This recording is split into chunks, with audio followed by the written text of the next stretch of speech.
My name is Natalie Harper, and 3 years ago my father looked me dead in the eye and said I'd never be able to afford anything more than a cramped studio apartment in the worst part of town. He said it with such certainty, like he was reading off a fact sheet instead of crushing his own daughter's dreams. Last month, I signed the closing papers on the Ashford Estate, a sprawling Victorian mansion worth $2.3 million. It sits on Maple Ridge Drive in Silver Lake Heights, one of Portland's most exclusive neighborhoods. Before we jump back in, tell us where you're tuning in from, and if this story touches you, make sure you're subscribed because tomorrow, I've saved something extra special for you. The kicker? It's right next door to my father's rental property, the one he's been bragging about for years, the one he filled with my sister's friends at rates so low they were basically living there for free. And yesterday, I served every single one of them with eviction notices because the property they'd been renting? I own that too now. My father called me vindictive. My mother said I was being cruel. My sister Vanessa posted a tearful video about family betrayal. But none of them were there when I was sleeping in my car between shifts, eating vending machine dinners, and putting every spare dollar into accounts they didn't even know existed. They weren't there when I was building the life they swore I'd never have. And now that I have it, now that I've done exactly what he said was impossible, they want to talk about fairness. 3 months ago, I was sitting across from my father at Riverside Bistro, a place he chose because it was expensive enough to remind me of the gap between his life and mine. The leather booth creaked under his weight as he settled in, already scanning the wine list like he owned the place. My mother Diane sat next to him, perfectly postured, her fingers tracing the edge of her water glass in that absent way she did when she was pretending not to pay attention but cataloging every word. Vanessa was late, as always, but her absence hung in the air like expensive perfume. Dad had called this lunch. Said it was important. Said we needed to discuss my future, which was code for him telling me everything I was doing wrong. The waiter came and went. Dad ordered a steak, medium rare. Mom got the salmon. I ordered the cheapest salad on the menu because I knew what was coming and I wanted to be able to leave quickly if I needed to. When Vanessa finally arrived, she swept in wearing a cream blazer that probably cost more than my rent, her hair blown out like she'd just stepped off a runway. She kissed Dad on the cheek and slid into the booth next to Mom, flashing me a smile that didn't reach her eyes. "Sorry I'm late," she said breathlessly. "Showing a property in Lake Oswego. You know how clients are." Dad beamed at her. "That's my girl. Always closing deals." Vanessa worked for Dad's real estate company, or more accurately, she showed up at open houses and took credit for sales that other agents had worked months to secure. But Dad loved telling people his daughter was in the business, loved the idea of building a Harper real estate empire even though Vanessa could barely read a contract without calling him for help. Mom poured herself more water and finally looked at me, her gaze sweeping over my outfit with the kind of subtle disappointment she'd perfected over the years. I was wearing a blouse from Target and slacks I'd gotten on clearance 2 years ago.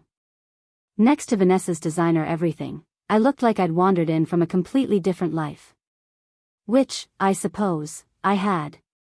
"So Natalie," Dad started, cutting into his steak before it had even cooled. "Your mother and I have been talking. You're 32 now. Still renting that place over on Burnside?" I nodded. It was a 1-bedroom apartment in a building that smelled like old carpet and someone else's cooking, but it was mine and I paid for it myself. "Yeah," I said. "It works for me." Vanessa made a small noise, something between a cough and a laugh. She covered it with her napkin, but I saw the smirk underneath. Dad didn't even glance at her. He just kept cutting his steak into precise little squares, the knife scraping against the plate. "Here's the thing," he continued. "I've been in real estate for 30 years. I know the market. I know what it takes to buy property in this city, and I'm going to be honest with you because nobody else will. You're not going to own a home. Not in Portland. Probably not anywhere." The words landed flat and heavy, like stones dropping into still water. Mom reached for her wine. Vanessa studied her nails. I sat there feeling my face heat up, my throat tightening in that awful way it does when you're trying not to cry in public. I had expected criticism. I had expected the usual commentary about my job, my lack of ambition, my refusal to join the family business. But this was different. This was a door being slammed shut before I'd even had a chance to knock. "Dad," I said carefully, "I've been saving." He waved his hand dismissively. "Everyone says that. But do you know what a down payment looks like in this city? Do you know what your credit score needs to be? Have you even talked to a lender?" I had. I'd talked to 3 of them. I had spreadsheets. I had projections. I had accounts I'd been funneling money into since I was 25, accounts I never mentioned at family dinners because I knew they'd find a way to make me feel small about it. But sitting there in that booth with my father looking at me like I was a child playing pretend, I didn't say any of that. I just sat there and let him talk. "Look," he said, leaning back and folding his arms. "I'm not trying to be harsh. I'm being realistic. You work in finance, sure, but you're not making the kind of money that gets you into real estate. And that's okay. Not everyone is cut out for ownership. Some people are renters. There's no shame in that." Vanessa finally spoke up, her voice dripping with faux sympathy. "Maybe you could look into condos? There are some cute ones opening up near Gresham. They're super affordable." Gresham was an hour outside the city. It was where people went when they couldn't afford to live anywhere else. It was also nowhere near the life I wanted or the future I was building. Mom set her wine glass down and gave me that look, the one that said just agree with him so we can move on. And for a moment, I almost did. For a moment, I felt that old familiar pull to make myself smaller, to nod and smile and let them think whatever they wanted because it was easier than fighting. But then Dad said something that changed everything. "You've always been a dreamer, Natalie.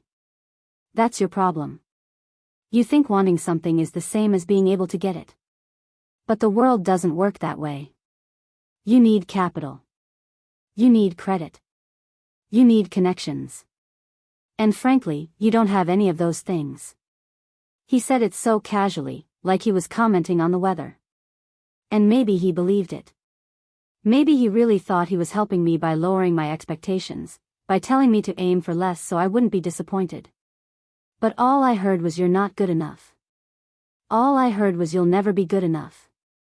I set my fork down. I didn't finish my salad. I didn't say anything dramatic or angry. I just stood up, pulled my bag over my shoulder, and said I have to get back to work. Mom looked startled. Vanessa raised an eyebrow. Dad just shrugged and went back to his steak. "Your loss," he said. "I was going to offer to co-sign on a place for you. Help you out. But if you're going to be sensitive about it, forget I mentioned it." I walked out of that restaurant and sat in my car for 20 minutes, hands shaking, vision blurred. I didn't cry. I was too angry to cry. I was angry at him for saying it. Angry at myself for caring. Angry at the fact that part of me had actually hoped this lunch would be different, that maybe this time he'd see me as more than the daughter who didn't quite measure up.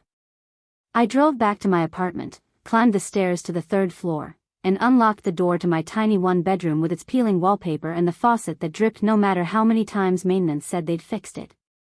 I dropped my bag on the floor and stood in the middle of the living room, looking around at the life I'd built. It wasn't much. But it was mine. And then I made a decision. I pulled out my laptop and opened the file I'd been keeping for years. It was labeled Future Property Research, and it contained every listing I'd ever saved, every neighborhood analysis, every mortgage calculator result. I had been preparing for this for longer than anyone knew.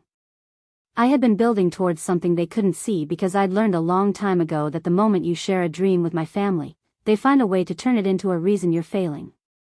I scrolled through the listings in Silver Lake Heights, the neighborhood where Dad owned his precious rental property, the one he brought up at every holiday dinner like it was his greatest accomplishment. It was a small duplex he'd bought 15 years ago, back when the area was still affordable.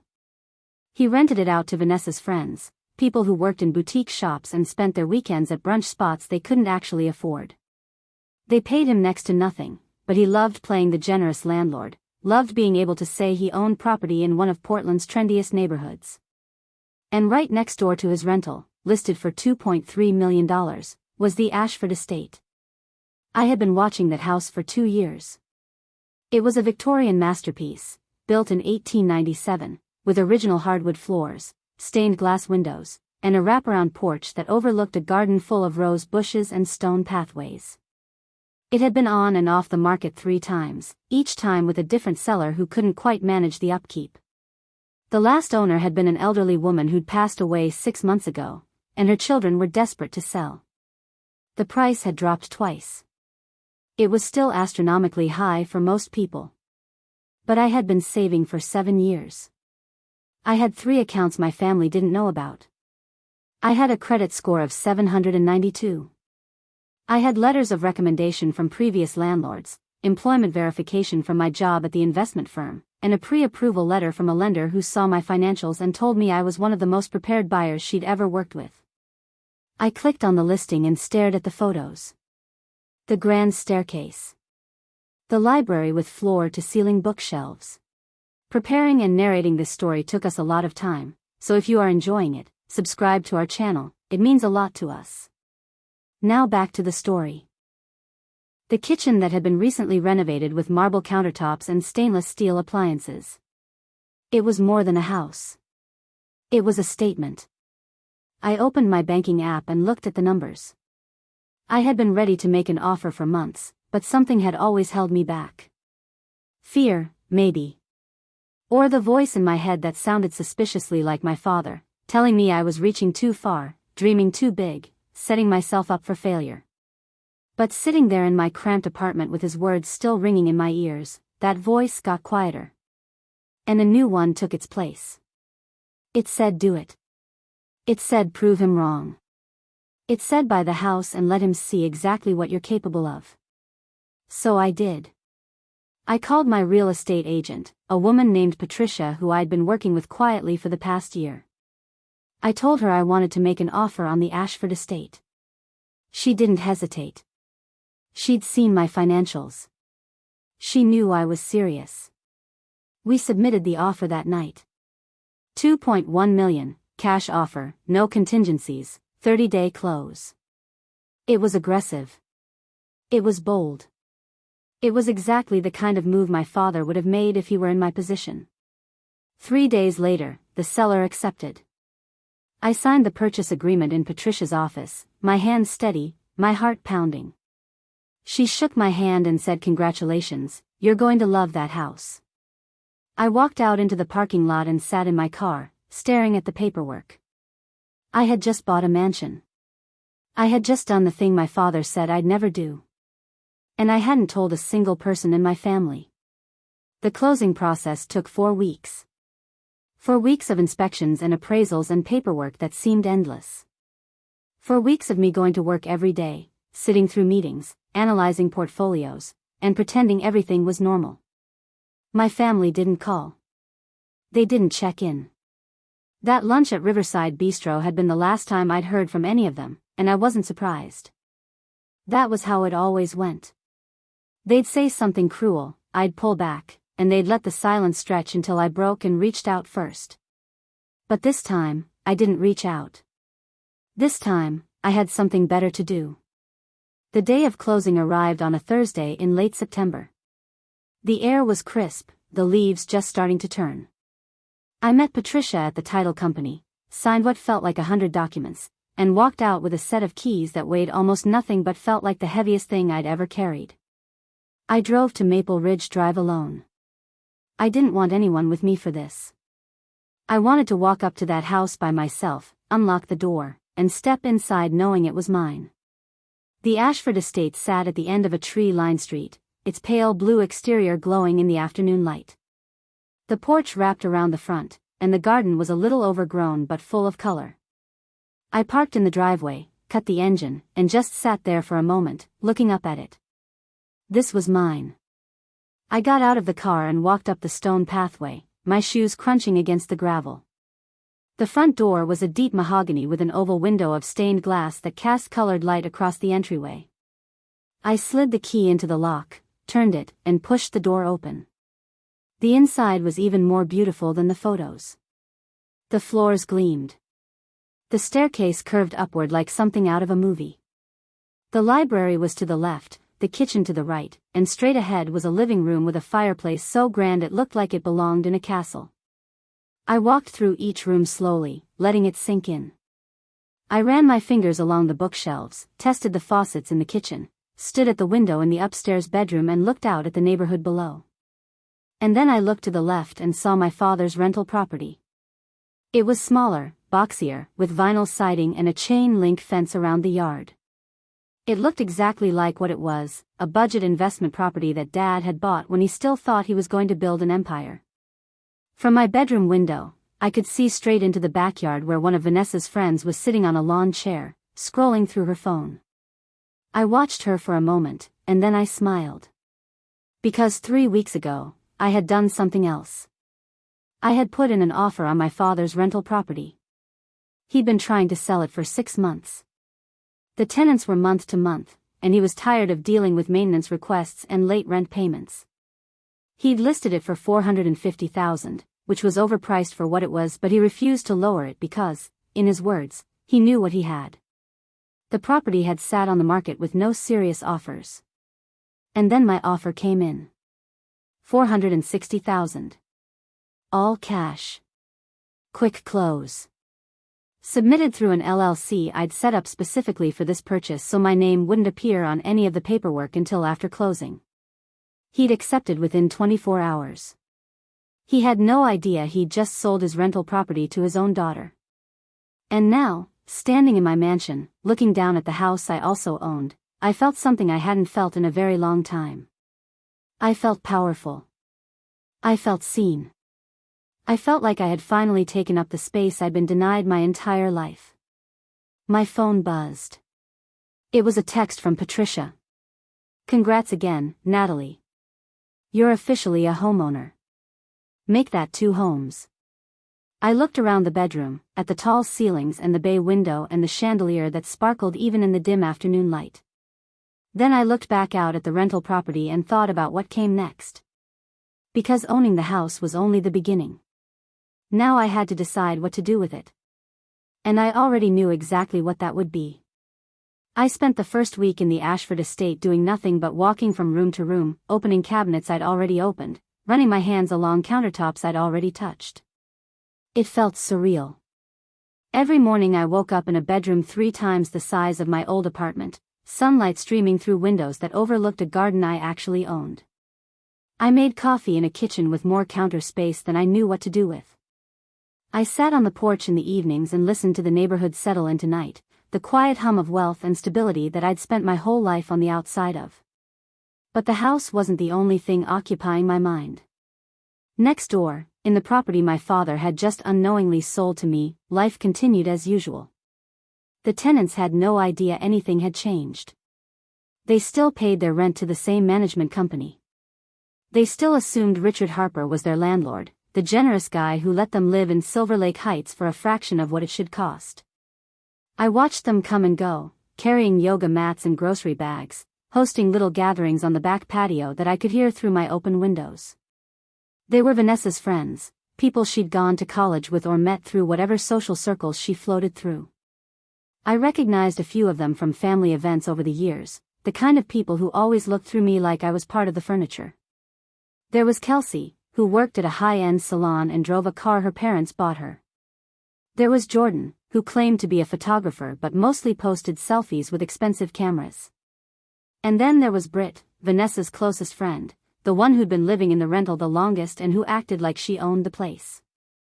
I'd seen her at Christmas dinners, at Dad's birthday parties, always draped over the couch with a glass of wine, laughing too loud at his jokes. She was the kind of person who made you feel small without ever saying anything directly cruel. She just had a way of looking at you that said you don't belong here. I thought about them a lot during that first week.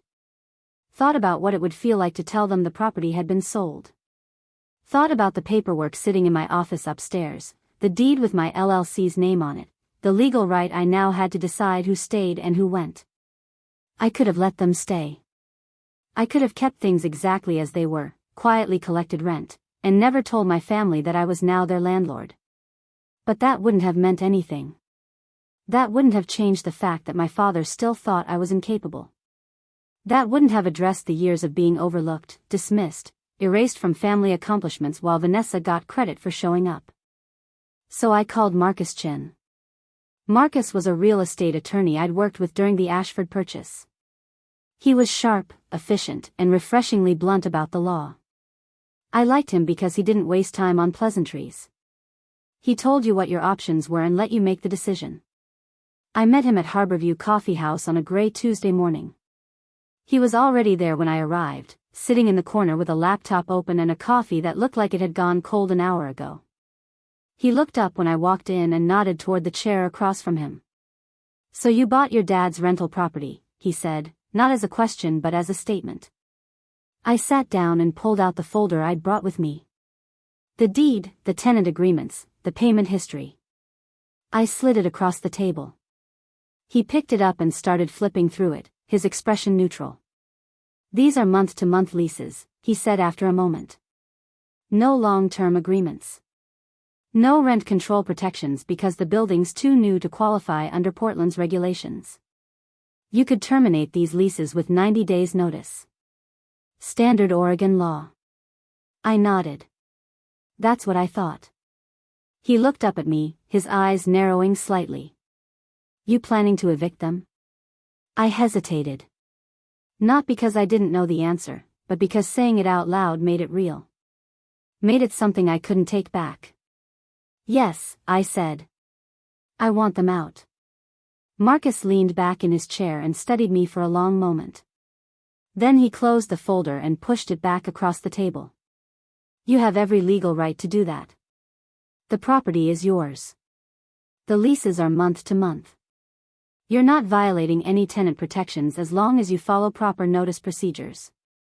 But I'm going to ask you something, and I want you to think about it before you answer." I waited.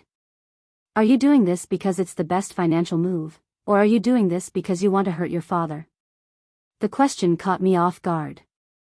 I opened my mouth to respond and then closed it again. Marcus didn't rush me. He just sat there, waiting, his coffee getting colder. Finally, I said both. He smiled, just a little. "Fair enough. Just make sure you're okay with whatever comes next. Because once you serve those notices, this stops being a quiet real estate transaction. It becomes a family war." I knew he was right.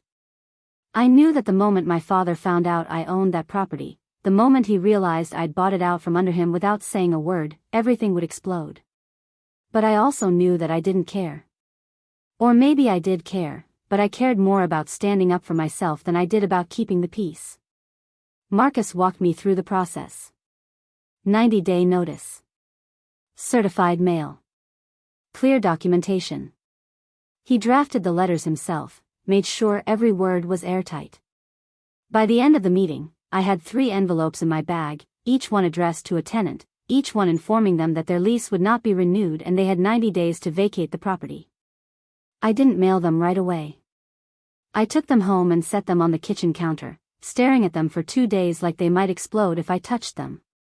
I thought about my father's face when he found out. I thought about Vanessa's inevitable meltdown. I thought about my mother's disappointment, the way she'd sigh and say, "I don't understand why you have to be so difficult." But I also thought about that lunch at Riverside Bistro. I thought about the way my father had looked at me and said, "You'll never own a home." I thought about every Christmas where Vanessa got the spotlight and I got a sweater 2 sizes too big. I thought about every time I tried to share something I was proud of and got met with silence or a comment about how I should be more like my sister. On the 3rd day, I walked to the post office and mailed the letters. It took a week for the fallout to begin. I was sitting in my office at work, reviewing quarterly reports, when my phone started buzzing. I glanced at the screen and saw Vanessa's name flashing. I let it go to voicemail. She called again. And again. By the 4th call, I picked up. "What?" I said flatly. "What the hell did you do?" Her voice was shrill, panicked in a way I'd never heard before. "Britt just got an eviction notice. Jordan got one too. They're freaking out, Natalie. They don't know where they're going to live." I leaned back in my chair, feeling strangely calm. That's not an eviction notice. It's a lease termination notice. They have 90 days. Who the hell bought Dad's property? Vanessa demanded. Some corporate investor? This is insane. Do you know how hard it is to find a place in that neighborhood? I let the silence stretch for a moment. Then I said I bought it. The line went dead quiet. I could hear her breathing, fast and shallow. Then she said, what? I bought the property. It's mine. And I'm not renewing their leases. You? She laughed, but it sounded forced, almost hysterical. You bought a $400,000 rental property? Natalie, what are you talking about? You don't have that kind of money. Apparently I do. There was a long pause. Then she said, does Dad know? Not yet. She hung up without another word. I set my phone down and went back to my reports, but I couldn't focus. My hands were shaking slightly, adrenaline coursing through me in a way that felt both terrifying and exhilarating. I knew what was coming next. I knew my father would call. I knew there would be a confrontation. But for the first time in my life, I wasn't afraid of it. He called that evening. I was sitting on the porch of the Ashford Estate, watching the sun set over the garden, when his name lit up my screen. I almost didn't answer. Almost let it go to voicemail like I had with Vanessa. But something in me wanted to hear his voice. Wanted to hear what he'd say now that he knew. I picked up. Natalie, he said, and his tone was sharp, controlled. The voice he used when he was trying not to yell. We need to talk. Okay. Vanessa tells me you bought my rental property. Is that true? Yes. Another pause. Longer this time. When he spoke again, his voice was quieter but no less intense. Why didn't you tell me you were looking at properties? I could have helped you. I could have connected you with better deals. I didn't want your help. That seemed to catch him off guard. He made a noise, something between a scoff and a sigh. Natalie, I don't know what you're trying to prove here, but evicting Vanessa's friends is not the way to do it. Those girls have been good tenants. They pay on time. They take care of the place. They pay below market rate, I said. And I'm not interested in subsidizing Vanessa's social circle. His voice hardened. So this is about your sister. This is about me making a business decision with my property. You're being vindictive. I'm being smart. You taught me that, remember? Buy low, sell high. Don't let emotions cloud your judgment. Isn't that what you always said? He was quiet for a long moment. Then he said, where did you get the money? I saved it. Bullshit.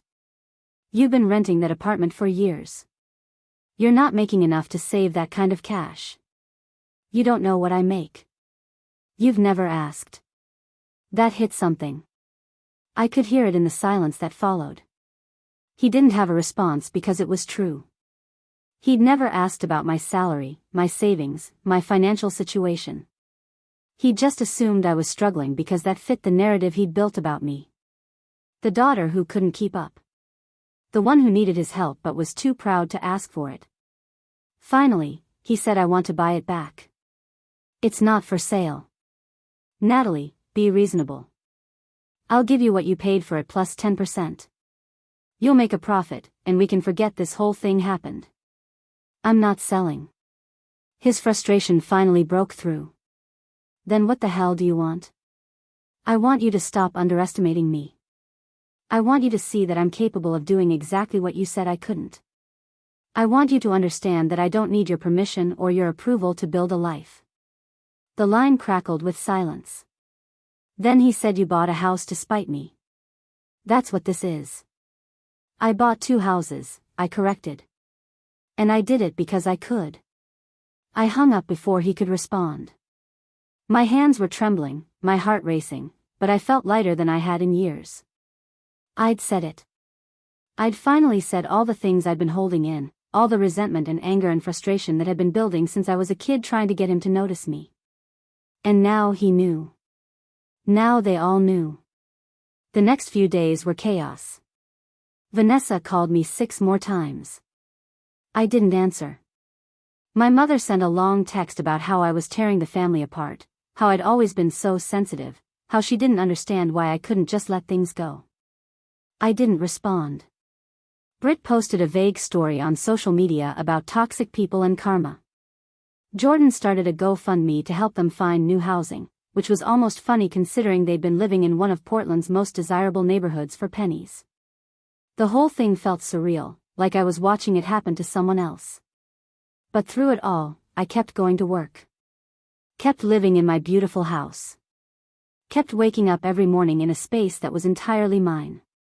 And slowly, the noise started to fade. The calls became less frequent. The texts stopped. My family retreated into their own world, and I stayed in mine. It wasn't peace, not yet. But it was distance. And distance felt like the first breath of air after being underwater for too long. One evening, about 3 weeks after I'd mailed the notices, I was sitting in the library with a book I wasn't really reading when my phone buzzed.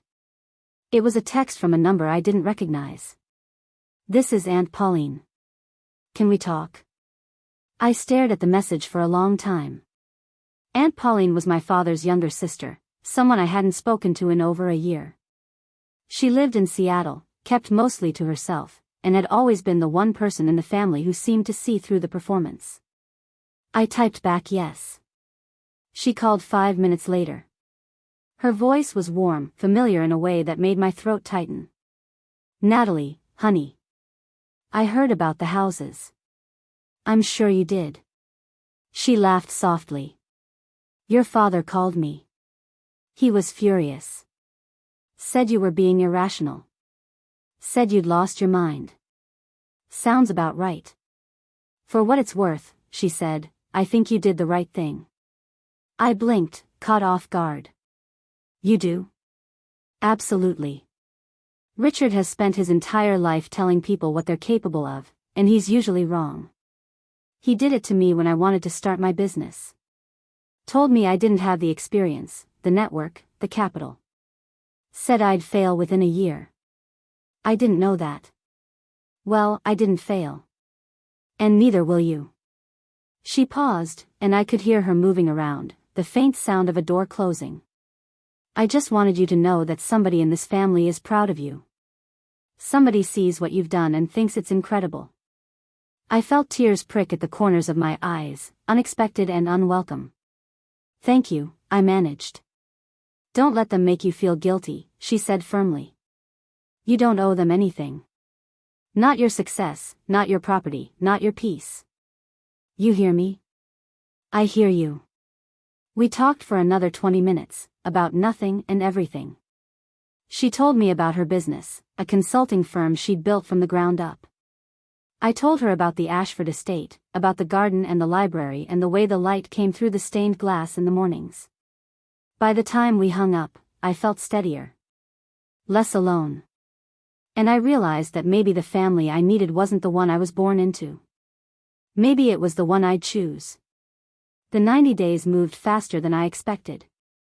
Summer shifted into fall, and the trees along Maple Ridge Drive turned brilliant shades of amber and crimson. I spent my mornings working from the library in the Ashford Estate, my afternoons walking through the garden pulling weeds and trimming back overgrown bushes. The house was becoming more than just a structure I owned. It was becoming a home, something I'd never really had before. My old apartment had been a place to sleep between shifts. My childhood house had been a stage where I was always playing the wrong part. But this was different. Every room held possibility. Every corner was mine to shape. Next door, the rental property sat in a strange kind of stasis. The tenants were still there, counting down their days, but the energy had shifted. I could see it in the way they moved around the yard, quicker, less settled. Boxes started appearing on the porch. Cars came and went at odd hours, friends helping them pack, I assumed. I didn't watch them obsessively, but I noticed. It was hard not to when their entire existence played out 15 feet from my kitchen window. Vanessa tried to visit me once during those 90 days. I was pulling weeds in the front garden when I heard heels clicking up the walkway. I looked up and there she was, wearing sunglasses too large for her face and carrying a purse that probably cost more than most people's rent. She stopped at the edge of the garden and looked up at the house, her expression unreadable behind those oversized lenses. "So this is it," she said. "The famous mansion." I stood up, brushing dirt off my knees. "What do you want, Vanessa?" She took off her sunglasses and tucked them into her hair.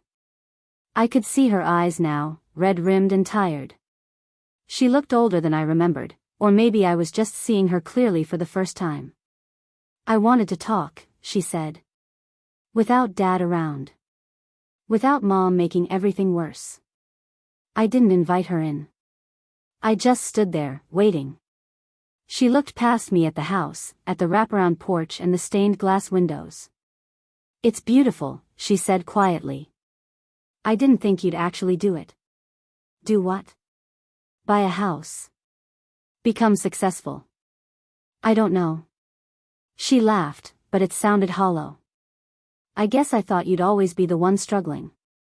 It made things easier. Easier for who? For me. She looked down at her feet, at the designer shoes that were getting dirty on my gravel pathway. "I know you think I'm awful. And maybe I am. But it wasn't always easy being the favorite, you know. There were expectations. I had to be perfect all the time. I had to make Dad proud because if I didn't, then what was I worth?" I felt something twist in my chest, not quite sympathy but something adjacent to it. "So you kept me beneath you to make yourself feel better?" She flinched. "When you say it like that, it sounds terrible." "That's because it is terrible." She was quiet for a long moment. Then she said Brit is really upset. She doesn't know where she's going to go. Her parents won't help her because they think she should have been saving money instead of spending it on trips and clothes. Jordan's moving back to Eugene. Kelsey found a place, but it's way out in Beaverton and she's going to have an hour commute. I didn't respond. I didn't owe Vanessa reassurance or apologies. These were adults who'd been living far below market rate in one of the city's best neighborhoods. They'd had years to plan for the possibility that their arrangement wouldn't last forever. The fact that they hadn't wasn't my problem. Vanessa seemed to realize I wasn't going to give her what she came for. She slipped her sunglasses back on and turned to leave. Then she paused and looked back at me. "You're really not going to change your mind?" "No." She nodded slowly. "Dad's going to lose it when they're actually gone. He keeps saying you're bluffing." "I'm not." "I know," she said. "And I think that's what scares him." She walked back to her car without another word. I watched her drive away and then went back to my weeding. My hands were shaking slightly, but not from fear. From relief. I'd said no. I'd held my ground. And the world hadn't ended. 2 weeks before the tenants were set to move out, my mother called. I almost didn't answer, but something made me pick up. Maybe curiosity. Maybe the faint hope that she'd surprise me. Her voice came through the line, measured and careful. "Natalie, sweetheart. How are you?" "Fine. I've been meaning to call. Things have been so busy with the gallery opening and Vanessa's new listing and everything else. You know how it is." "Sure." There was a pause. I could hear her breathing, could picture her sitting in the sunroom of their house with a glass of white wine, choosing her words carefully. "Your father is very upset," she said finally. "This whole situation with the rental property, it's causing a lot of stress." "That's unfortunate." "Natalie, don't be cold. I'm trying to talk to you. I'm listening." She sighed, the sound heavy with practiced disappointment. "I don't understand why you're doing this. Those girls haven't done anything to you. They're Vanessa's friends. They're practically family. They're tenants on a month-to-month lease," I said. "And I'm choosing not to renew. That's how rental agreements work. But it's vindictive. You're punishing them to hurt your father." I'm making a decision about my property. If Dad feels hurt by that, maybe he should examine why. Another pause. Longer this time. When she spoke again, her voice had an edge I recognized. We raised you better than this. We taught you about loyalty, about family. And this is how you repay us? By humiliating your father in his own industry? Something inside me snapped. You didn't raise me at all, I said. You were there, but you were never present. You never asked about my life. You never came to my awards ceremonies or my school plays or anything that mattered to me. You were too busy making sure Vanessa had everything she needed, everything she wanted, even when she didn't deserve it. That's not fair. Isn't it? When was the last time you asked about my job, Mom? When was the last time you called just to see how I was doing? When was the last time you treated me like I was worth your attention? She didn't answer. I could hear her breathing quicken, could sense the conversation slipping out of her control. I'm not doing this to hurt anyone, I continued. I'm doing this because I can. Because I worked for it. Because I saved and planned and built something you all said was impossible. And if that makes you uncomfortable, if that disrupts the story you've been telling yourselves about who I am, then maybe the problem isn't me. Natalie, she started, but I didn't let her finish. I have to go, I said. And I hung up. I sat on the porch steps for a long time after that, staring out at the street. A neighbor walked by with a dog, waved at me. I waved back. Somewhere down the block, kids were playing, their laughter carrying on the breeze. The world kept moving. My family's opinion of me didn't change that. Their disappointment didn't diminish what I'd accomplished. And slowly, I started to believe that. The day the tenants moved out was overcast and cool. I watched from my upstairs window as moving trucks pulled up, as furniture and boxes were loaded piece by piece. Britt was directing traffic, pointing and gesturing, her face tight with stress. Jordan looked like she'd been crying. Kelsey kept checking her phone, probably coordinating the logistics of her new place. I felt a twinge of something, not quite guilt but an acknowledgement that this was hard for them. But I also knew that hard didn't mean wrong. They'd had 3 months. They'd known this was coming. By evening, the house was empty. The trucks had driven away, the last of their cars had disappeared down the street, and the property sat quiet. I walked over after dark, using the key I now owned, and let myself in. The place smelled stale, like old carpet and cleaning products.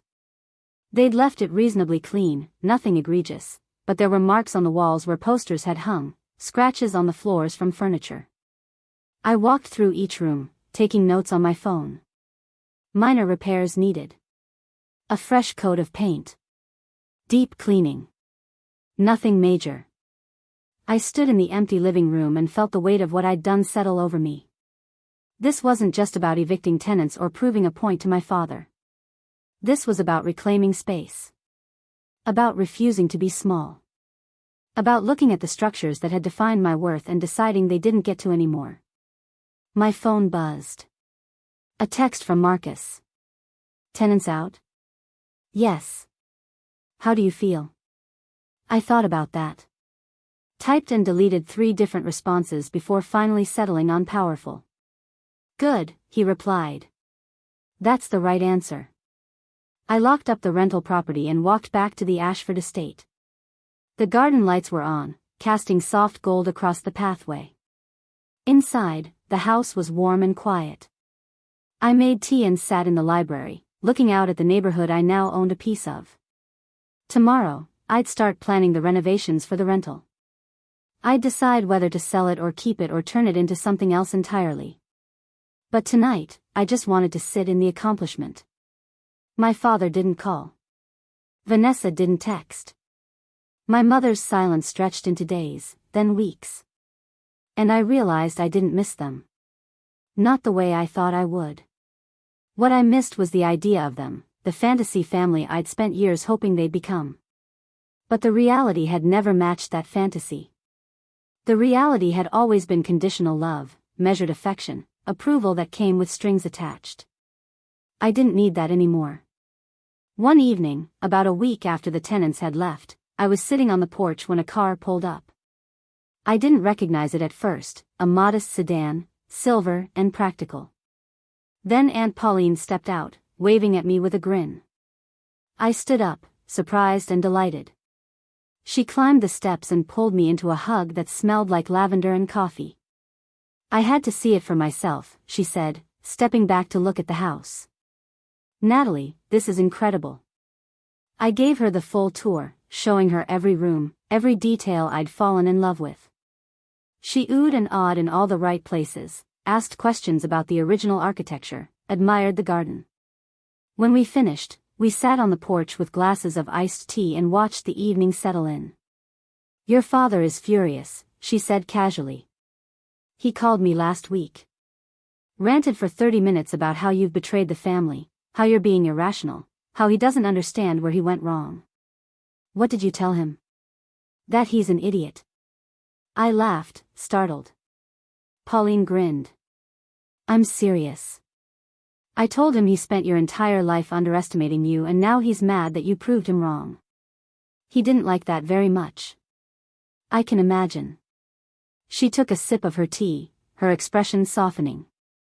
You know, when I started my business, Richard told me I'd fail. He said I didn't have the spine for entrepreneurship, that I was too soft, too emotional. He offered to give me a job in his company instead, something safe. Something where he could keep an eye on me. You didn't take it. Hell no. I went out and built something he couldn't touch. And every year when my revenue goes up, I send him a holiday card with my earnings printed on it. I stared at her. You don't. I absolutely do. She laughed. He hates it.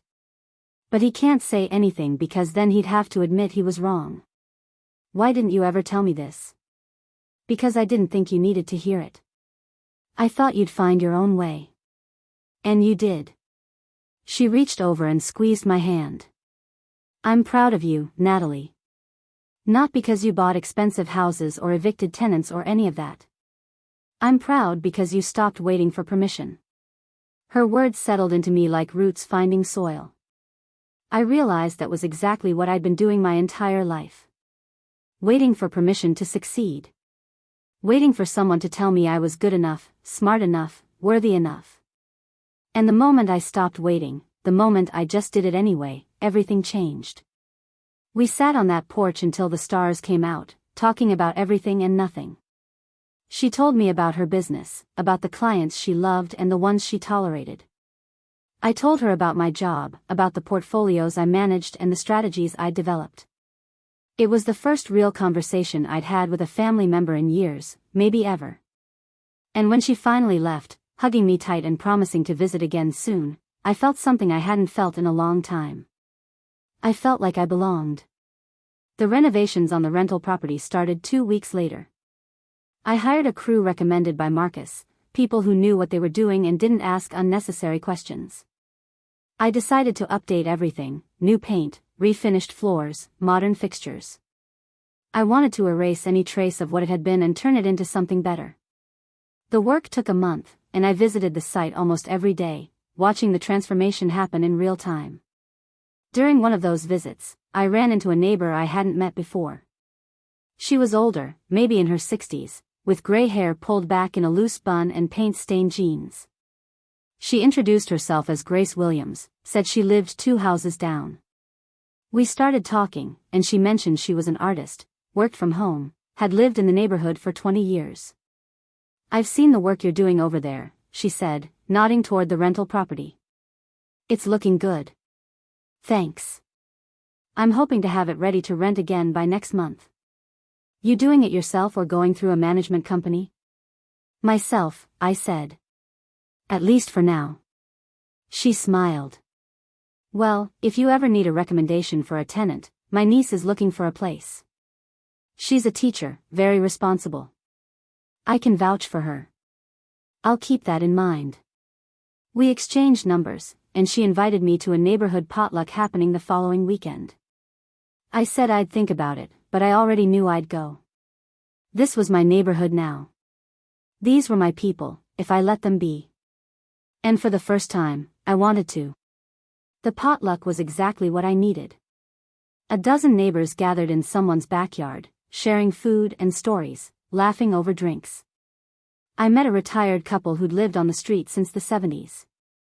I met a young family with twin toddlers who were delighted by the garden at the Ashford Estate. I met people who didn't know my family, didn't know my history, didn't have any preconceived notions about who I was supposed to be. And I realized that this casual belonging, was what I'd been missing. Grace's niece, a woman named Lauren, came to see the rental property the following week. She was soft-spoken and kind, asked thoughtful questions about the lease terms and the neighborhood. She told me she taught 4th grade at a school across town, that she'd been saving for years to move out of her cramped apartment. I liked her immediately. We signed the lease 2 days later, and she moved in at the start of the next month. The first time I saw her watering the plants in the front yard, I felt something settle in my chest. This was right. This was what the property was supposed to be. Not a favor for my sister's friends, not a status symbol for my father. Just a home for someone who needed one. My father found out about the new tenant through Vanessa, who apparently drove by one day and saw someone unfamiliar moving in. He called me, his voice clipped and cold. "You rented it already?" "Yes." "To who?" "A teacher. Her name is Lauren." "I don't know any Lauren." "You wouldn't. She's not part of your circle." He made a frustrated noise. "Natalie, this is ridiculous. You're making decisions out of spite." "I'm making decisions based on what's best for my investment." "Your investment," he repeated. "You sound like me." I paused, letting that sit between us. Then I said, "Maybe that's because you taught me well." He didn't have a response to that. The line went quiet, and after a moment, he hung up. I set my phone down and looked out the window at the rental property, at Lauren's car parked in the driveway, at the life beginning to take shape there. My father was right about one thing. I did sound like him. But only the good parts. The strategic thinking, the long-term planning, the understanding of value. I'd left behind the cruelty, the dismissiveness, the need to control everyone around me. I'd taken what worked and built something better. Winter arrived with a cold snap that turned the garden at the Ashford Estate into a landscape of frost and bare branches. I spent most of December inside, working from the library with a fire going in the fireplace, watching snow dust the neighborhood through the tall windows.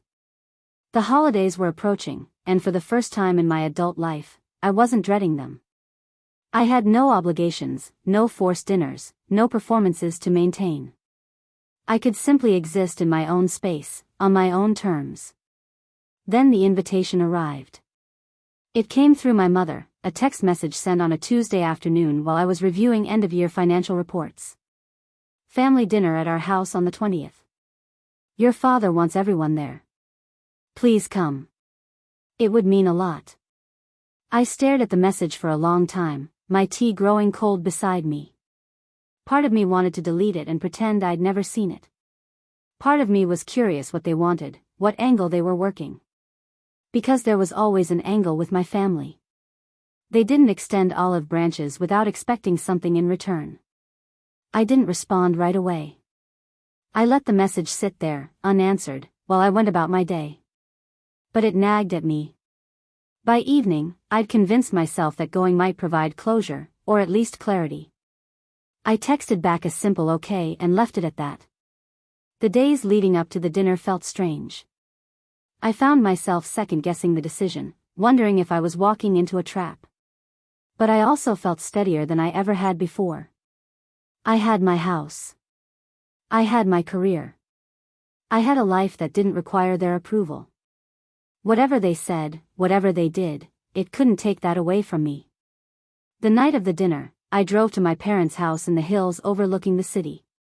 It was the same house I'd grown up in, a sprawling mid-century modern with floor-to-ceiling windows and expensive art on every wall. I parked in the circular driveway next to Vanessa's car and sat there for a moment, gathering myself. The front door was decorated with a wreath that probably cost more than most people's holiday budgets. Everything about this place screamed wealth and taste, but it had never felt warm. It had always felt like a showroom. I walked up to the door and let myself in. The smell hit me first, roasted meat and something sweet, probably one of my mother's elaborate desserts. I could hear voices coming from the dining room, low and measured. I followed the sound and found them all there. My father at the head of the table, my mother to his right, Vanessa across from her. They looked up when I entered, and for a brief moment, no one said anything. "Natalie," my mother said finally, standing up and moving toward me with her arms outstretched. "I'm so glad you came." She hugged me, and it felt performative, like she was going through motions she'd learned from a manual on proper family behavior.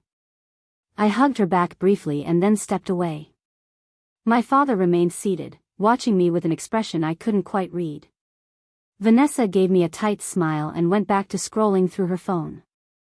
"Sit," my mother said, gesturing to the empty chair next to Vanessa. "Dinner's almost ready." I sat down, feeling the weight of the room settle around me. The table was set with my mother's best china, the kind that only came out for special occasions. There were candles burning, soft music playing in the background. It was all very civilized, very composed. And it made me deeply uneasy. My father cleared his throat. "Thank you for coming, Natalie. I know things have been strained between us." "That's one way to put it," I said. He ignored the comment. "We wanted to talk to you. As a family. Clear the air." My mother returned from the kitchen carrying a platter of roasted chicken.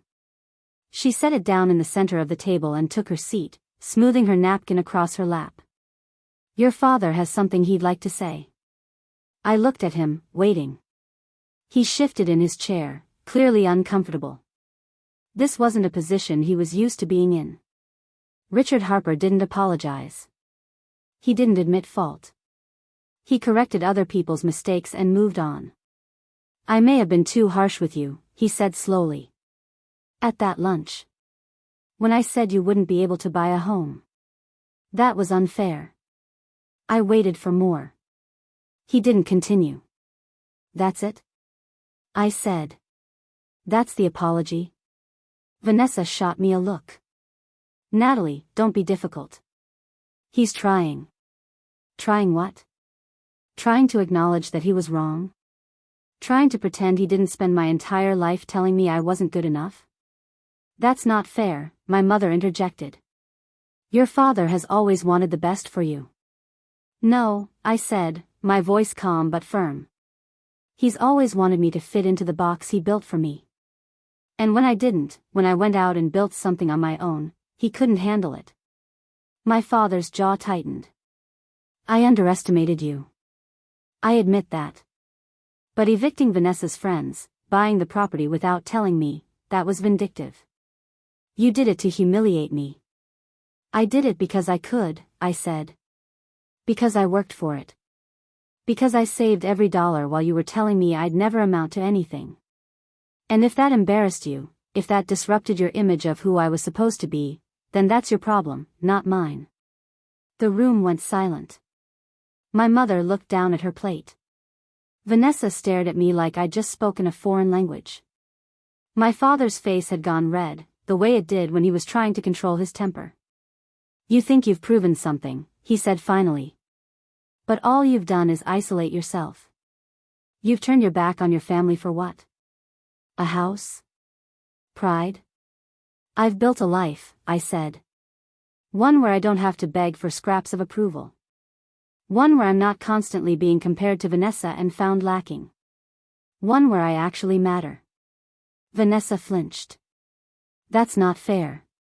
You always mattered." I turned to her. When did I matter, Vanessa? When you were getting a car for your 16th birthday and I got a cake with my name spelled wrong?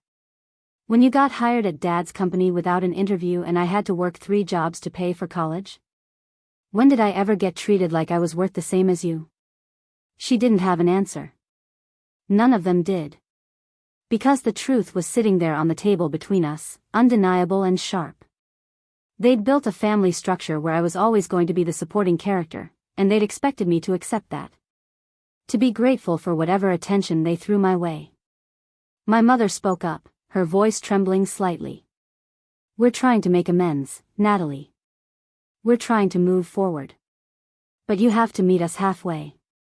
Halfway would require you to acknowledge that you did something wrong, I said. Not just my father. All of you. You enabled this. You participated in it. And now you want me to pretend it didn't happen because it makes you uncomfortable. My father stood up, his chair scraping against the floor. I don't have to sit here and be lectured by my own daughter. Then don't, I said. I stood up too, grabbing my coat from the back of the chair. I came here because I thought maybe, just maybe, you'd surprise me. But you're exactly who I always knew you were. I walked out of that dining room, through the front door, and back to my car. My hands were shaking as I started the engine, but I didn't cry. I felt clear, focused, like I'd finally said everything I'd been holding in for decades. Behind me, the house sat lit up and perfect, a picture of success that had nothing real inside it. I drove back to the Ashford Estate and sat in the driveway for a while, letting the adrenaline fade. Then I went inside, poured myself a glass of wine, and sat in the library with the fire crackling. My phone buzzed once. A text from Vanessa. You didn't have to do that. He was trying. I turned the phone face down and didn't respond. I was done explaining myself to people who'd never really wanted to understand. The weeks that followed were quieter than I expected. My family didn't reach out again. There were no apology calls, no attempts at reconciliation. It was like they'd decided that if I wasn't going to play by their rules, I wasn't worth the effort. And strangely, that didn't hurt the way I thought it would. It felt like relief. I threw myself into work, ended the year strong with portfolios that exceeded projections. My boss pulled me aside in January and told me I was being considered for a promotion, a senior analyst position that came with a significant raise and more autonomy. I accepted, feeling another piece of my life click into place. Lauren, my tenant next door, turned out to be exactly the kind of person I'd hoped for. She kept the property immaculate, paid rent early, and even started a small herb garden in the backyard. Sometimes I'd see her in the evenings, sitting on the porch with a stack of papers, grading assignments. We'd wave at each other, exchange pleasantries. It was simple and uncomplicated, the kind of neighborly relationship that didn't require performance or pretense. Grace invited me to more neighborhood gatherings, and I started going regularly. I met a group of women who got together for book club once a month. I met a couple who hosted game nights. I met people who had full lives that didn't revolve around impressing anyone or maintaining appearances.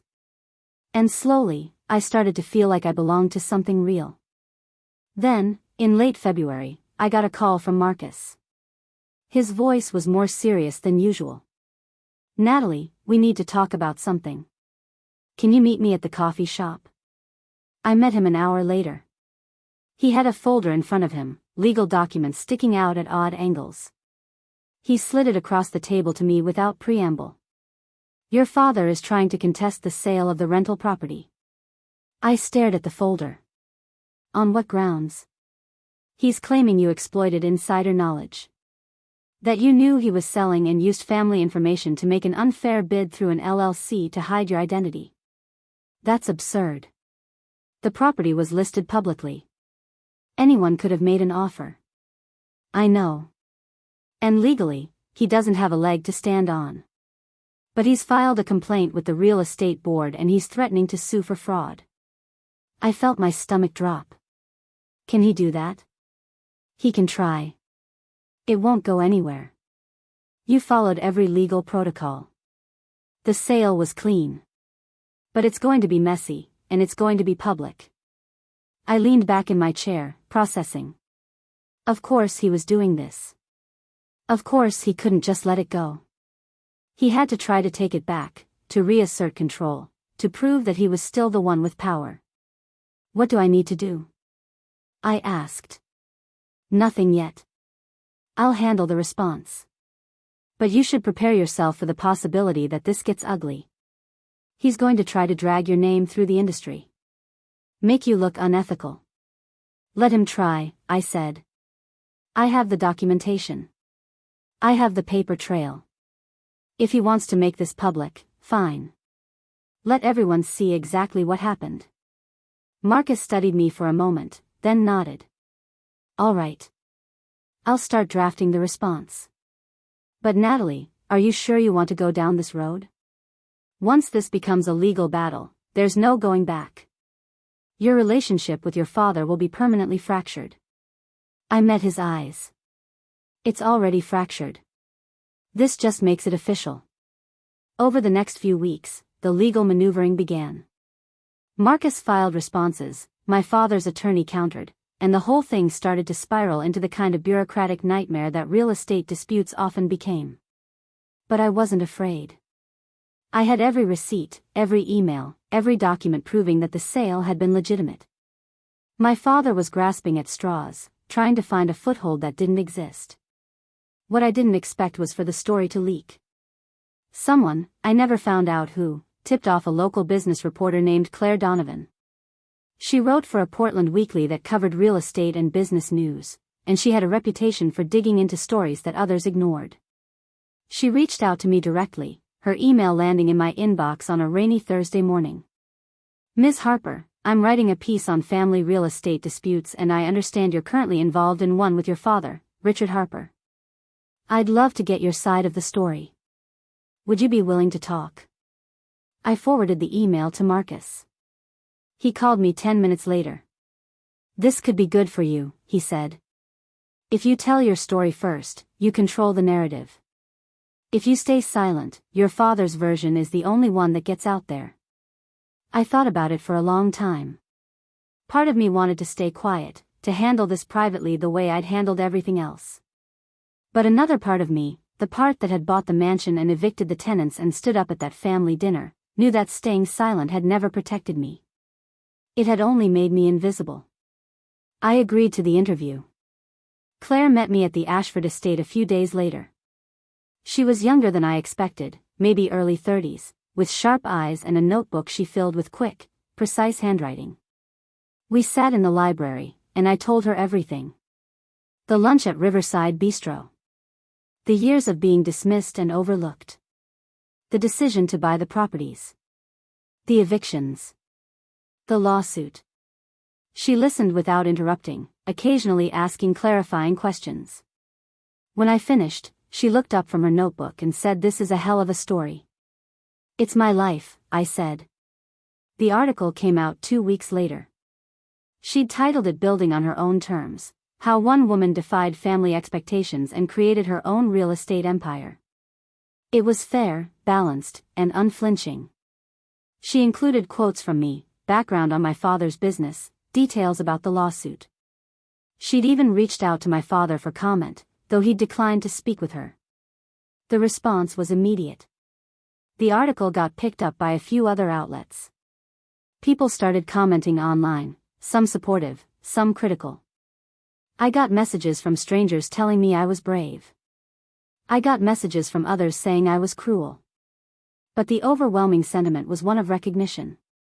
People saw themselves in my story. They saw their own families, their own struggles to be seen and valued. My father was furious. He called me, his voice shaking with rage. "You went to the press? You aired our private business to the entire city? You made it public when you filed that lawsuit," I said. "I just told my side." "You've humiliated this family." "No," I corrected. "I told the truth." "If that's humiliating, maybe you should think about why." He hung up. I set the phone down and looked out the window at the garden, at the life I'd built. The lawsuit would move forward, but I wasn't worried. The article had done something my father hadn't anticipated. It had given me a platform, a voice that reached beyond our family's closed doors. And it had shown me that I wasn't alone. That there were others out there who understood what it meant to fight for your own worth. A few days after the article published, I got an email from a woman named Helen. She was a real estate developer in Seattle, and she'd read the piece. She wanted to know if I'd be interested in consulting on a project she was working on, something involving property acquisition and tenant relations. The pay was significant, and the work was exactly the kind of challenge I'd been looking for. I said yes. That project led to another, and then another. Within 3 months, I had a side business doing real estate consulting, helping other people navigate the complicated world of property ownership. It wasn't something I'd planned, but it felt right. It felt like taking everything I'd learned, all the pain and struggle and eventual triumph, and turning it into something that could help others. My father's lawsuit fizzled out by spring. His attorney quietly withdrew the complaint after realizing they had no case. There was no apology, no acknowledgement that he'd been wrong. Just silence. And I was fine with that. I didn't need his apology anymore. I didn't need his approval. I had built something he couldn't touch. And that was enough. The spring brought a transformation to the garden that felt almost symbolic. The bare branches I'd watched through winter began to bud, then burst into full bloom. Cherry blossoms lined the pathway, their petals drifting across the lawn like pink snow. The rose bushes came back to life, climbing the trellis I'd installed along the side of the house. I spent my weekends out there, digging in the soil, planting herbs and vegetables, building raised beds. The physical work felt necessary, grounding in a way that spreadsheets and client calls couldn't be. Lauren noticed the garden taking shape and asked if she could help. We spent a Saturday afternoon together, her teaching me about companion planting while I showed her the layout I'd sketched for a small greenhouse. It was easy, comfortable conversation. She told me about her students, about the kid who'd finally learned to read chapter books and burst into tears of pride. I told her about a client who'd just closed on their first rental property after years of saving. We were building things, both of us. Creating spaces for growth. The consulting work had taken off in ways I hadn't anticipated. What started as one project in Seattle had expanded into a steady stream of clients across the Pacific Northwest. People who wanted to invest in real estate but didn't know where to start. People who'd inherited properties and needed guidance on whether to sell or renovate. People who, like me, had been told they couldn't do something and wanted to prove otherwise. I found myself traveling more, driving to Tacoma to meet with a young couple buying their first duplex, flying to Spokane to consult on a historic building conversion. My boss at the investment firm noticed the side work and instead of being concerned, he was impressed. He called me into his office on a Tuesday in April and told me they wanted to expand into real estate portfolio management. Would I be interested in leading that division? It would mean a significant title change, a substantial raise, and the autonomy to build the department from the ground up. I took the weekend to think about it, but I already knew my answer. By Monday morning, I'd accepted. The promotion was announced the following week, and suddenly I was attending meetings I'd only observed before, making decisions that affected millions in assets, building a team. It was exhilarating and terrifying in equal measure. But I'd learned something over the past year. The terrifying parts were usually worth doing. My family remained conspicuously absent through all of this. No calls, no texts, no attempts at contact. I'd see updates occasionally through social media, photos my mother posted of family dinners I wasn't invited to, Vanessa's endless stream of property listings and inspirational quotes. They'd closed ranks, moved on as if I'd never been part of their world. And I was surprised to find that it didn't hurt anymore. The wound had scarred over, leaving behind something tougher than what had been there before. Aunt Pauline visited again in May. She'd made it a habit to come down from Seattle once a month, and we'd fallen into an easy rhythm. This time she brought her partner, a woman named Jean who owned a bakery and had the kind of laugh that made everyone around her smile. We had dinner on the porch, grilled salmon and a salad from the garden, wine that Jean had brought from a vineyard she loved. "Your father is still sulking," Pauline said casually, spearing a piece of asparagus. "He brought up the lawsuit at Easter. Claimed you'd manipulated the whole thing through the media." I took a sip of wine. "What did you say?" "That he was being ridiculous and maybe he should examine why his own daughter felt the need to go public." Jean laughed.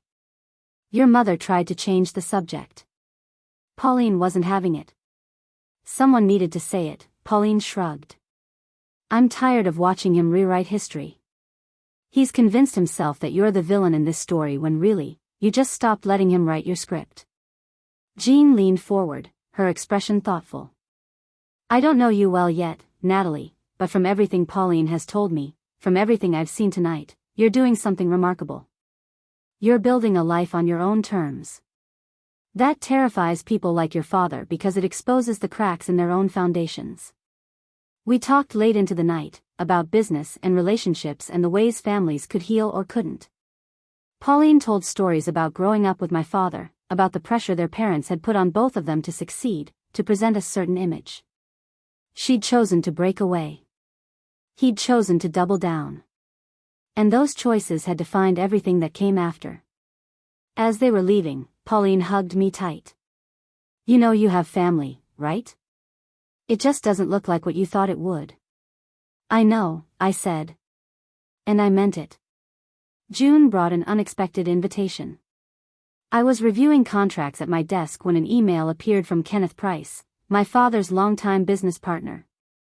The subject line read coffee. I stared at it for a long moment before opening it.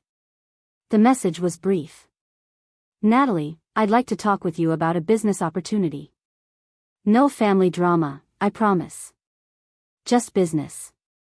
Are you available this week? I was suspicious. Kenneth had been my father's right hand for as long as I could remember. They'd built their real estate portfolio together, weathered market crashes and boom times side by side. If Kenneth was reaching out, my father either knew about it or Kenneth was going behind his back. Either scenario felt like a minefield. But curiosity won out. I agreed to meet him at a coffee shop downtown, neutral territory. He was waiting when I arrived, dressed in the casual business attire he favored, khakis and a button-down. He stood when I approached and shook my hand firmly. Thank you for meeting me, he said. I wasn't sure you would. I'm not sure I should have, I replied, sitting down. He smiled slightly. Fair enough. I'll get right to it then. I've been watching what you've done over the past year. The properties, the consulting work, the article. It's impressive. You have instincts for this business that most people spend decades developing. Is there a point to this or are you here to flatter me? The point is I'm looking to expand my portfolio, and I think you'd be an asset. Not as an employee. As a partner. I kept my face neutral. What does my father think about this? He doesn't know, Kenneth said bluntly. And frankly, I don't care what he thinks. Richard and I have been friends for 30 years, but I'm a businessman first. I see talent, I move on it.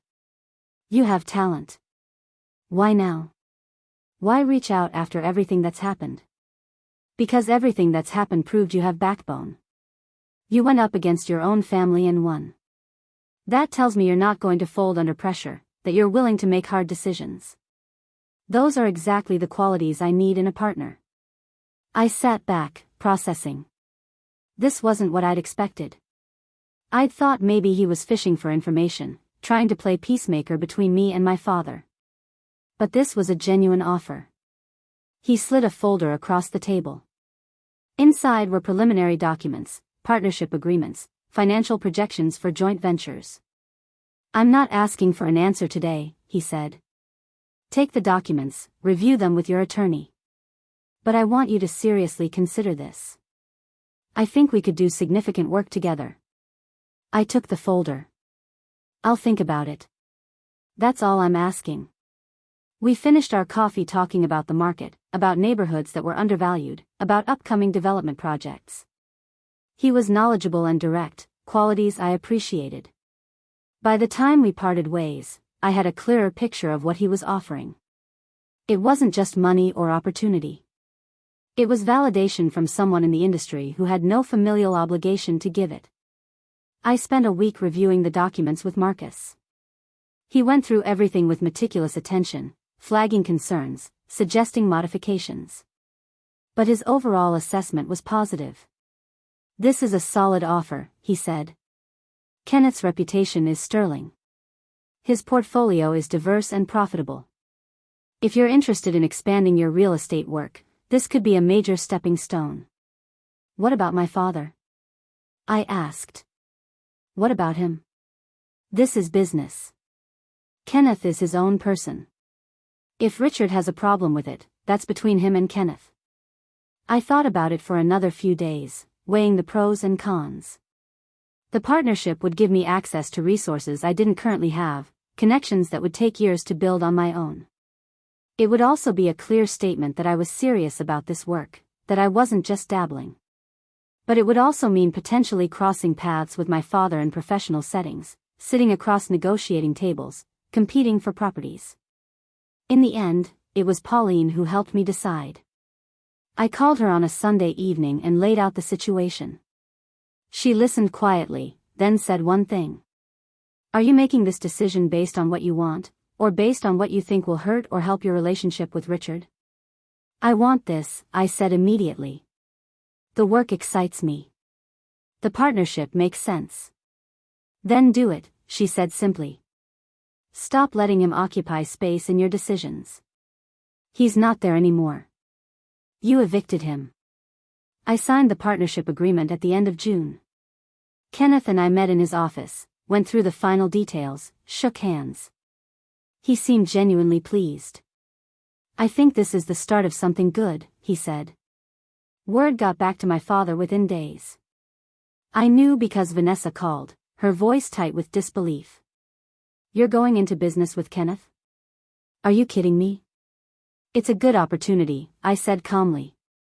It's a betrayal. Dad built that business with Kenneth. You're trying to take everything from him. I'm building my own career, Vanessa. This has nothing to do with him. Everything you do has to do with him.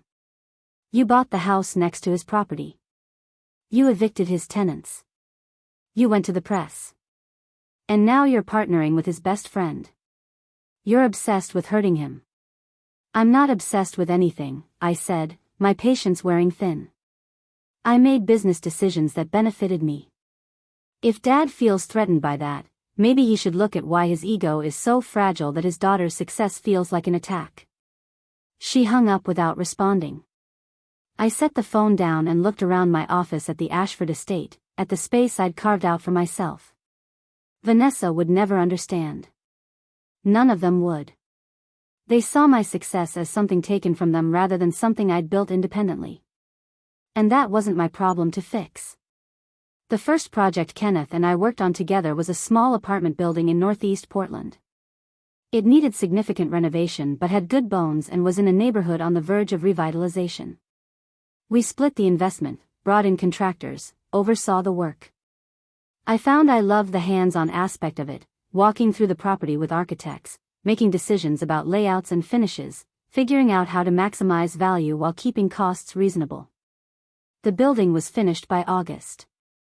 We rented out all 6 units within 2 weeks, all to people who reminded me of myself a few years ago. Young professionals, artists, teachers, people who were working hard and needed a decent place to live at a fair price. Kenneth noticed my tenant selection process and commented on it one afternoon as we were reviewing applications. You could charge more, he said. This neighborhood is hot right now. I could, I agreed. But I don't need to. The returns are solid as is, and these tenants will stay longer because they feel respected. He studied me for a moment, then nodded. You have a different approach than your father. He always maximized profit above everything else. You're building relationships. Relationships last longer than transactions, I said. The success of that first project led to others. By fall, Kenneth and I had acquired 2 more properties and were in negotiations on a 4th. My consulting business had grown to the point where I was turning down clients, referring them to other professionals I trusted. The work was demanding but fulfilling in ways my corporate job had never been. I was creating something tangible, helping people build wealth and stability. In September, the Portland Business Journal ran a feature on emerging real estate investors. I was included in the list, a small profile with a photo taken in front of the Ashford Estate. The article mentioned my partnership with Kenneth, my consulting work, my background in finance. It was professional, respectful, and it positioned me as someone to watch in the industry. My father saw it. I knew because my mother called, her voice strained. Your father saw the article. He's very upset. Okay, I said simply. Natalie, she continued, when is this going to end? When are you going to stop trying to prove something and just be part of this family again? I'm not trying to prove anything, Mom. I'm living my life. If Dad interprets that as an attack, that's his issue.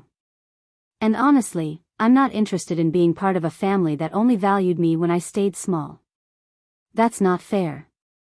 We've always loved you. You've always loved the version of me that didn't challenge you, I corrected. The version that accepted scraps and said thank you. But I'm not that person anymore. She was quiet for a long moment. Then she said softly, I don't know how to fix this. You can't, I said gently. This isn't something that gets fixed with an apology or a dinner invitation. This is years of damage. And I've moved on. She hung up without saying goodbye. I felt a pang of something, not quite sadness but a recognition of finality. My mother wasn't a villain. She was just someone who'd chosen comfort over confrontation, who'd enabled my father's behavior because it was easier than standing up to him. And that choice had cost her a relationship with her daughter.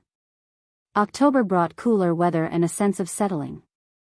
The garden began its slow transition into dormancy.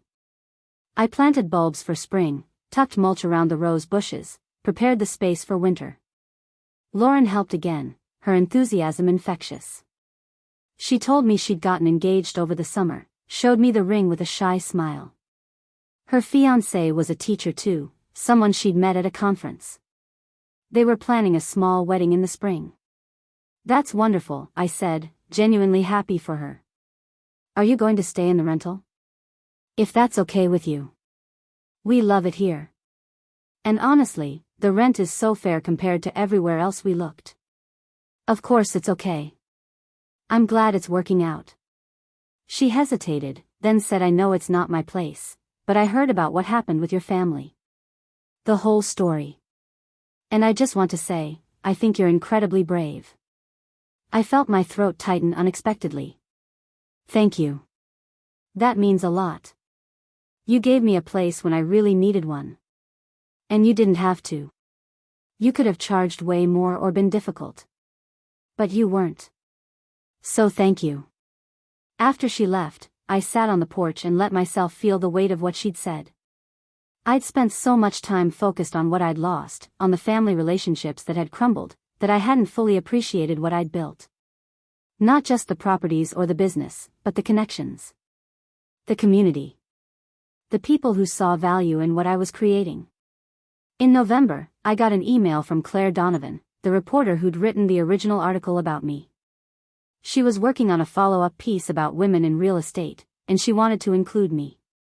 We met for lunch, and she asked about the past year, about how things had changed. I feel more grounded, I told her.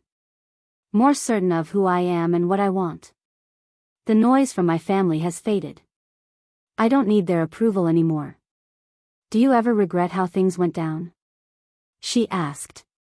No, I said immediately. I regret that it had to happen that way. I wish they'd been different people, capable of supporting me. But I don't regret standing up for myself. That was necessary. The follow-up article came out in early December. It was longer than the first, more reflective. Claire had interviewed several women in the industry, and we all talked about the barriers we'd faced, the assumptions people made, the ways we'd had to fight for credibility. My section focused on family dynamics, on the unique challenge of proving yourself to people who'd spent your whole life underestimating you. The article resonated. I got messages from women across the country, thanking me for sharing my story, telling me their own versions of it. Some had been dismissed by fathers or brothers or husbands who didn't think they could handle business. Some had been told they were too emotional, too soft, not strategic enough. And all of them had gone out and proven those assumptions wrong. I started a small online community for women in real estate, just a private group where we could share resources and advice. It grew quickly, dozens of members within the first month. We talked about financing strategies, tenant relations, property management. We celebrated each other's wins and problem-solved challenges together. It became one of my favorite parts of the work, building this network of support that I'd never had growing up. Christmas approached, and for the first time in my life, I didn't dread it. I had no obligation to attend family dinners, no need to perform gratitude for gifts I didn't want. Instead, I hosted a small gathering at the Ashford Estate. Pauline and Jean came down from Seattle. Grace and Lauren joined us. Marcus stopped by with his husband. Kenneth came with his wife. We filled the house with food and laughter, with conversations that mattered and connections that felt real. On Christmas Eve, after everyone had left, I stood in the library with a glass of wine and looked out at the neighborhood. Lights twinkled in windows up and down the street. Somewhere in the distance, I could hear carolers. The house felt warm and full, even though I was alone. Because it wasn't empty. It was mine. Every room held evidence of the life I'd built, the choices I'd made, the person I'd become. My phone buzzed. A text from an unknown number. I opened it cautiously. It was from my father. "Merry Christmas, Natalie. I hope you're well." I stared at the message for a long time. It was the first direct contact he'd initiated since the lawsuit fell apart. Part of me wanted to respond, to leave the door open for some future reconciliation. But I knew better. This wasn't an apology. This wasn't accountability. This was him testing the waters, seeing if I'd softened, if I'd be willing to come back on his terms. I deleted the message without responding. The new year arrived quietly. I spent New Year's Eve at Grace's house with a group of neighbors, counting down to midnight with sparkling cider and optimism. When I got home just after 1 a.m, I walked through the Ashford Estate room by room, touching the things I'd chosen, the furniture I'd bought, the art I'd hung. This was my kingdom. Small maybe, but wholly mine. January brought new projects with Kenneth. We were looking at a larger property, a mixed-use building downtown that needed significant work but had enormous potential. The investment was substantial, the risk real. But I'd learned to trust my instincts, to see value where others saw problems. We put in an offer, and it was accepted by the end of the month. In February, my mother reached out again. Not a text this time, but a letter. It arrived in a cream envelope, my name written in her elegant cursive. I almost didn't open it. Almost threw it away without reading. But curiosity got the better of me. The letter was 3 pages long, handwritten. She talked about how she'd been reflecting on our last conversation, on the things I'd said about feeling unseen. She admitted she'd prioritized Vanessa, justified it by telling herself Vanessa needed more support, more guidance. She acknowledged that had been unfair to me. She said she was sorry, not for specific incidents but in a vague, general way that felt more like guilt than genuine remorse. She asked if we could meet for coffee, just the two of us, no pressure. I read the letter twice, then set it on my desk. I thought about it for days, turning it over in my mind. This was what I'd wanted for so long. Acknowledgement. Apology. Some sign that they understood what they'd done. But now that I had it, I realized it wasn't enough. Words on paper didn't undo decades of dismissal. An apology didn't rebuild trust that had never really existed in the first place. I wrote back a week later. My response was brief. I appreciated her reaching out. I acknowledged that writing the letter had probably been difficult. But I wasn't ready to meet. I needed more time, more space. Maybe someday, but not now. I mailed the letter and felt a strange sense of peace. I wasn't closing the door completely. But I wasn't rushing to open it either. I was allowing myself the time and distance to heal on my own terms, without pressure, without expectation. Spring returned, and with it, the garden burst back to life. The bulbs I'd planted in the fall pushed through the soil, daffodils and tulips adding splashes of color. The rose bushes bloomed fuller than ever. I spent weekends working in the dirt, planning expansions, building new beds. Lauren and her fiancé got married in April, a small ceremony in a local park. They asked if they could take wedding photos in my garden, and I said yes. Watching them pose under the cherry blossoms, laughing and in love, felt like a gift. The mixed-use building downtown opened in May after months of renovation. Kenneth and I hosted a small launch event, inviting potential tenants and local business owners. The ground floor spaces filled quickly: a coffee shop, a bookstore, a yoga studio. The residential units on the upper floors attracted exactly the kind of tenants I'd hoped for: creative professionals who wanted to live and work in the heart of the city. Standing in that building on opening day, watching people move through the space with excitement and possibility, I felt something click into place. This was what success looked like for me. Not just wealth or property, but creating spaces where people could thrive. Building something that mattered, that would outlast me. My father never reached out again after that Christmas text. Vanessa posted occasionally about family events I wasn't part of, but the posts felt hollow, performative. My mother sent a birthday card in June, a generic one with a short note inside. "Hope you're doing well. Love, Mom." I kept it but didn't respond. Pauline became my family in the truest sense. We talked weekly, visited monthly. She gave advice when I asked for it and space when I needed it. She celebrated my wins without needing them to reflect on her. She was what family was supposed to be: supportive without condition, proud without ownership. By summer, my life had a rhythm that felt sustainable. I worked with Kenneth on new projects, maintained my consulting clients, continued to build the online community for women in real estate. I spent evenings in the garden or on the porch with a book. I hosted dinners for friends who felt more like family than the people I shared blood with. I traveled occasionally, visiting properties in other cities, exploring neighborhoods, always with an eye for potential. One evening in July, I was sitting on the porch watching the sunset when I got a call from an unknown number. I almost didn't answer, but something made me pick up. A woman's voice came through, professional and warm. "Is this Natalie Harper?" "Yes. My name is Victoria Lynn. I'm a literary agent in New York. I read the articles about you, and I think your story would make an incredible book. Would you be interested in discussing that?" I was caught completely off guard. "A book? About what?" "About your journey. Building wealth on your own terms. Navigating family dynamics in business. Creating ethical real estate practices. There's a market for this kind of story, and I think you're the perfect person to tell it." We talked for over an hour. She explained the process, the timeline, what a book deal might look like. By the end of the call, I'd agreed to think about it. After we hung up, I sat on the porch in the growing darkness and thought about what it would mean to tell my story publicly, fully.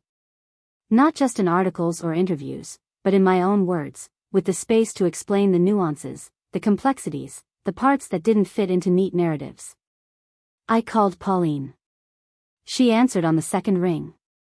"What do you think?" I asked after explaining the offer. "Is this crazy?" "It's not crazy," she said. "It's terrifying, which means it's probably the right move. Your story matters, Natalie. Not just for you, but for everyone who's been made to feel small by their own family. Tell it." I spent the next few weeks working with Victoria, developing a proposal, outlining chapters. The process forced me to reflect on everything that had happened, to find the through lines and lessons. It was harder than I expected, revisiting the painful parts, examining my own mistakes and missteps. But it was also cathartic, transforming raw experience into something that might help others.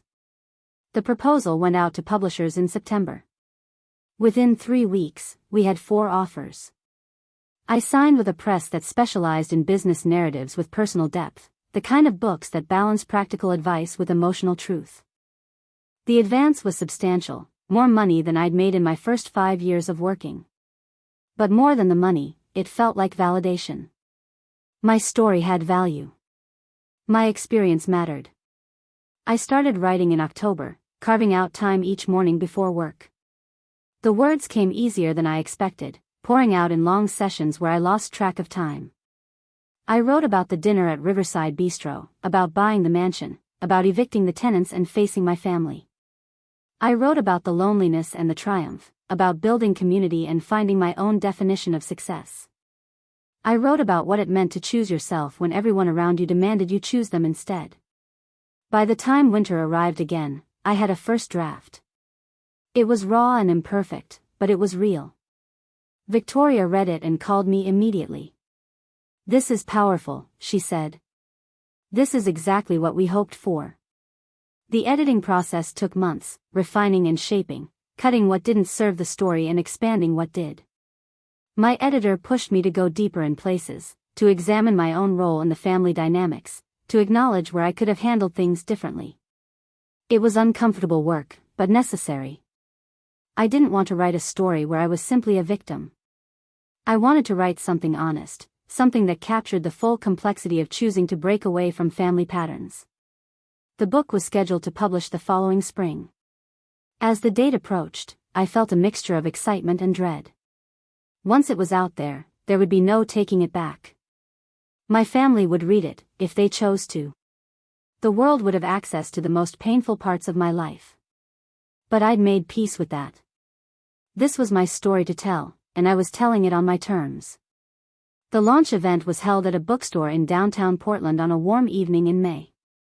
The place was packed, standing room only. I saw familiar faces in the crowd. Pauline and Jean in the front row. Grace and Lauren near the back. Kenneth with his wife. Marcus with his husband. Colleagues from work, clients I'd consulted with, members of the online community I'd built. They'd all come to support me, to celebrate this moment. I read from the first chapter, my voice steady and clear. When I finished, the audience applauded. Then came the Q&A, and the questions were thoughtful, probing. Someone asked how I'd found the courage to walk away from my family. Someone else asked about the ethics of evicting tenants. A young woman in the back asked if I had any regrets. I thought about that question carefully before answering. I regret that it had to happen the way it did. I wish my family had been different people. But I don't regret the choices I made. I don't regret choosing myself. The applause that followed felt like absolution. After the event, as I was signing books, a woman approached me. She was older, maybe in her 60s, with kind eyes and gray hair pulled back in a bun. She handed me a book to sign and said quietly, "I bought your house next door years ago. Cut myself off from family who said I couldn't do it. Your story reminded me of my own. Thank you for writing it." I signed her book with tears in my eyes. "Thank you for telling me that," I said. As the crowd thinned and the bookstore began to close, I stood outside on the sidewalk and looked up at the darkening sky. Somewhere across the city, my father was probably living his life, convinced he was right, convinced I was ungrateful and vindictive. My mother was probably trying to maintain the illusion of a perfect family, posting photos that told only part of the story. Vanessa was probably building her own version of success, still seeking approval from people who only valued her for what she could give them. And I was here. Standing outside a bookstore where hundreds of people had gathered to hear my story, to celebrate my journey, to connect with the truth I'd finally claimed as my own. I had a home I'd built from the ground up. I had a career I was proud of. I had relationships that fed my soul rather than draining it. I had a future that stretched out before me, full of possibility and entirely mine to shape. My phone buzzed.